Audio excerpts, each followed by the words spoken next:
Ito yung harap ng Manila Zoo, Children's Road Safety Park. Alam ba, kung marami kayong mga anak, 12, pwede na maglaro dyan, walang bayad. Ito naman yung mga kababayan natin nagtitinda, naghahanap buhay sa tamang pamamaraan. Tulungan natin sila. Kung kayo may pera, bilhin nyo lahat yan para nakatulong tayo sa kapwa natin. Ito nga pala ako sa Quirino Avenue, City of Manila. Ito kayo bababa sa may, malapit sa Hospital ng Maynila. Tapos lalakarin ng konti, papasok na sa Manila Zoo. Yun lang Adriatic Street, mula doon sa kaliwa at dito sa kanan. Pero itong itong pinaka main road, Quirino Avenue. Papunta yun sa LRT Quirino Avenue.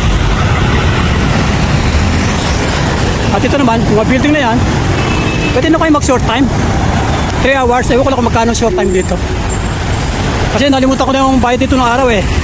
Dito ako napapalamig pagka medyo nainitan ako. Yan daw yung libusan nyo. Ito ang walls ng Manila Zoo. Hanggang doon sa Mabini. Ito marami dumadaan dito mga bus galing Dasmariñas, papuntang Loton. Yun ang sasakyan nyo. Saka dito naman, yan, pwede ka naman magpahinga dyan eh.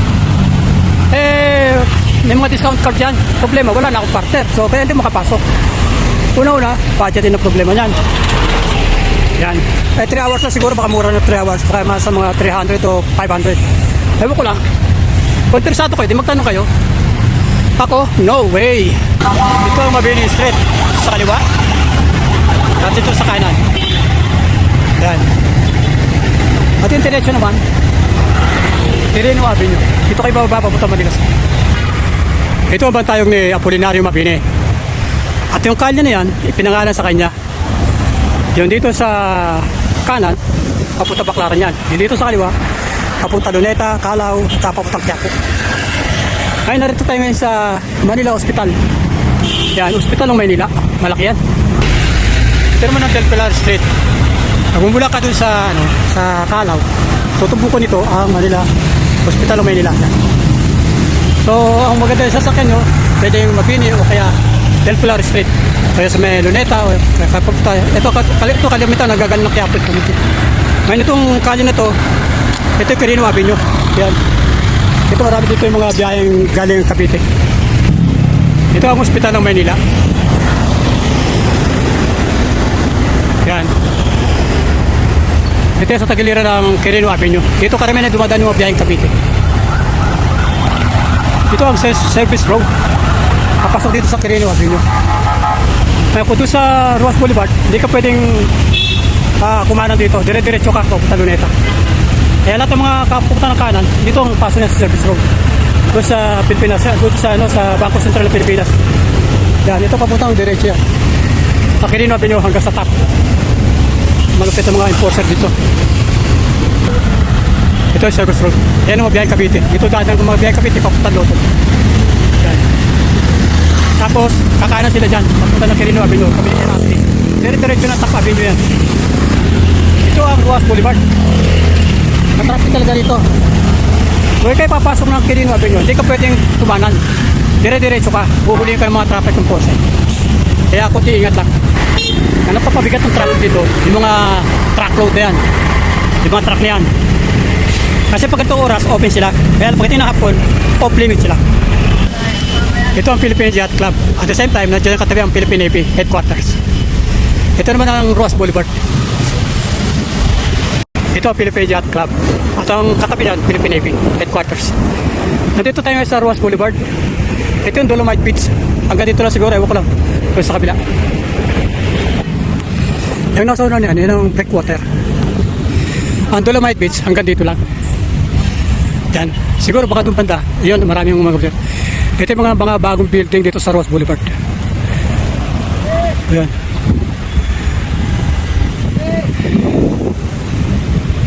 Nandito ako ngayon sa may Roas Boulevard. Para makita ng mga ibang viewers natin kung anong kalagayan ngayon ng Manila Baywalk. Ito yung nakikita to, yung mga kahoyan. Maganda pang gatong yan. Kung makakasipag ka lang, pwede makakutin yan. Libre. Ang problema lang, kung papayag sila. Naku, may panggatong yan. Ito pa rin yung Dolomite Beach, sa Sabi ito nila, buhangin ito ng Boracay. Pero bakit maitim? Ito yung mga building sa Rojas Boulevard. Nandito ako ngayon. Para lang hapin ang sariwang hangin mula sa Manila Bay. Yan.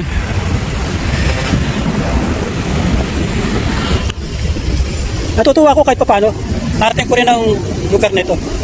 Sa totoo lang, pira akong makarating dito. Kasi nga, una-una, busy ako nung araw sa mga trabaho ko. Pero ngayon, wala na akong trabaho. Sa Philippine Airlines na itong trabaho. Alam nyo na kayo ibig sabihin ng PAN. Yan.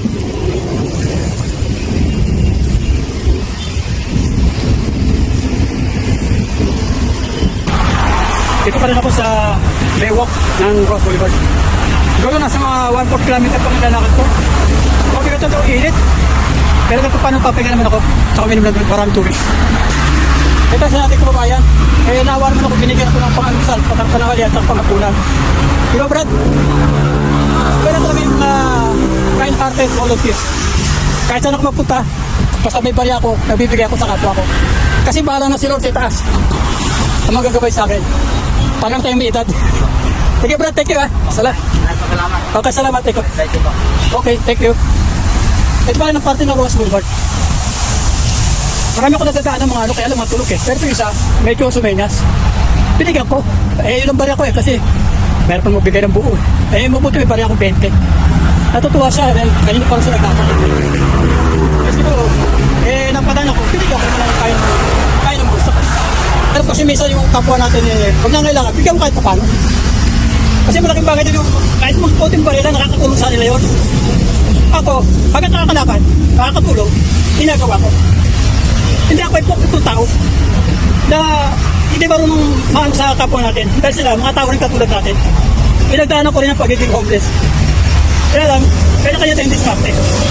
Yun lang, tuloy-tuloy po tayo dito sa ginagawa kong update para sa aking mga viewers. So ano ang itsura ngayon ng Manila Baywalk? Wala pa ako sa Dolomite Beach. Yan ang inaantay ko kung saan ang entrance to. Wala pa ako makita entrance. Siguro sa mga kalating kilometro na nilalakad ko. Pero anyway, makakarating din ako. Utay-utay lang. Kaya lang ang kalaban ko, init. Init lang. Hindi yung init ng pagmamahal. Yung init ng araw, mabigat. Ito ang estatwa ni Arsenio S. Lacson.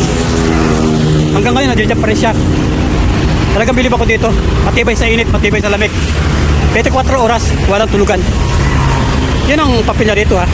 Yun pala, estatwa. Dito pa rin ako sa, sa Baywalk. Wala. Good afternoon. Wala po bang entrance to? Layo pa ka, may isang kilometro nilakad ko. Wala na kilometro po yun. Pero may bayad po yun. Sige po ma'am, salamat po. Thank you. Ayan, malayo pa lang entrance. Ando pa sa dulo ng daigdig ng Rojas Boulevard. Maputin, papasalamat ko sa Panginoon Diyos ako'y nakakalakad kaya nakakarating ako kahit saan. Huwag lang sa mga lugar na pinagbabawal. Dito na tayo sa libre. Dito pa rin ako sa Baywalk. At kahit pa paano, may nasisilungan akong lilim ng mga ano na tato ito mga puno na to, talisayan eh. Usually yan, mga nabubuhay sa maalat at saka sa matabak. Nasa tabing dagat na nabubuhay itong mga talisayan na yan.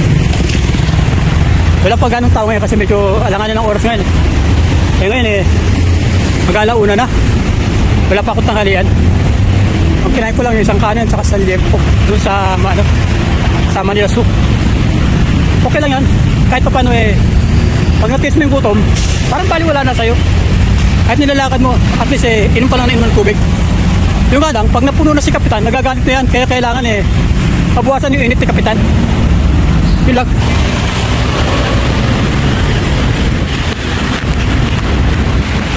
Good afternoon po. At malayo pa ba yung entrance? Layo pala, no? Layo. Mga 1 kilometro nilakad ko. Mabuti, di ako naka-wheelchair ngayon. Sige po, man. Salamat po.